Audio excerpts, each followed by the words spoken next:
Happy Monday, everyone. I want to welcome you to the Lindsley patio. This is the patio for our porch and our backyard behind us here. I'm enjoying a couple of new Adirondack chairs that we picked up recently. I like to come out with a cup of coffee in the morning and just sit before I get started with my day. I like to come out at nighttime as I'm finishing the day and just enjoy the whole scene here. I want to show you something. The reason I'm in the backyard is I want to show you something.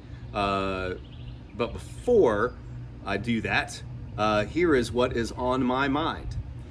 We are grateful that we are able to continue worshiping together through Zoom and YouTube Live.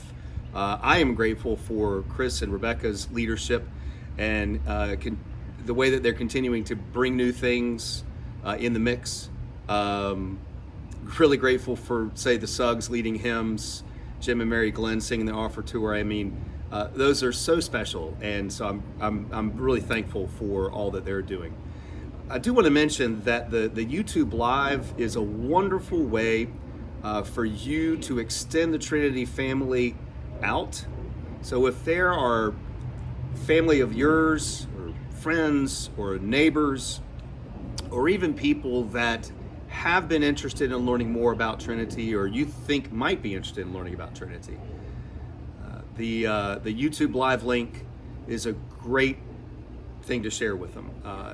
We always try to go live with a worship service, so you can send them to our YouTube channel where they can watch it live. But we also post, or the service is posted after the service is over, and it's up there always. So you can always encourage people to go and check us out there and see what we are like even as we are apart. So just wanted to maybe mention that to you if you know of people who might be interested in that. I trust that you got the Connect email this past Thursday. That's something we'll be doing every Thursday in May. The Making Connections interview, again, major thanks to the Bumgardners for doing that with me. What a lovely family. And that member spotlight, the member spotlights that Sharon Smith is doing. Who knew that John Nims was making the kind of difference in this coronavirus crisis that he is? So props to you, my man. Thanks for that. We'll have a new Making Connections interview this coming week, a new member spotlight. Who are those going to be? Check it out on Thursday and you'll find out. I want to extend big congratulations to Kate Tremakis, Luke Sistrick, and Ella Tate for being the three newest members of our congregation. Kate, Luke, and Ella were our confirmands this year. We had a session meeting last week on Zoom, of course. Kate, Luke, and Ella and their families joined us on Zoom. They read their statements of faith. They were examined by session. Those examinations were sustained, and the vote was unanimous to welcome them into church membership and give thanks for them making a profession of faith in Jesus Christ. We would normally have had Confirmation Sunday this past Sunday. That obviously has changed, but when we are back together, hopefully sometime this summer, we will recognize them in worship. And always a big thanks to the mentors, Sean Kirby, Lauren L. Hurst, and Mae Johnson. They represent you all, the whole church, in working with these people, and we are so grateful for their ministry. So I mentioned before I'm on my porch. And the reason is because back behind me, you'll see three green arborvitaes, and the one in the middle, we found out a couple of days ago, has a nest of baby birds. We found this out because one of our dogs found it out first, and thankfully Sunny didn't do any harm to the birds, but the nest is low enough in the branches that we're going to have to keep an eye on the dogs when they come out. The thing that touched me as I'm thinking about this nest of baby birds in our backyard is that with all that we have had to stop doing for 2 months and how much our routines have been interrupted or come to a screeching halt, there are some things in this world that keep on going regardless, such as baby birds. And I'm grateful for that reminder that we are hitting a pause button, but that's what it is. It is a pause button. And at some point in time, things will get back, but I don't know that they'll get back to normal. I don't know that things will be exactly the way they were before. And I hope that we as people can lean into that.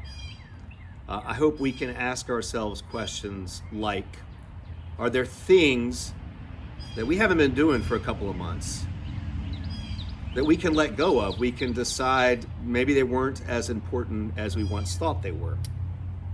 And then, are there things that we have learned in this time that we can acquire and use going forward? I've asked our session, our spiritual leaders, and I've asked our church staff leadership team to ask those two questions. Are there things we haven't done in the 2 months that we don't need to go back to doing? And are there things that we've learned in this time that we can acquire and put into practice going forward? I hope that you are asking those in your own life. I don't think God causes stuff like this to happen at all, but I do think God gives us the opportunity to learn and grow from them.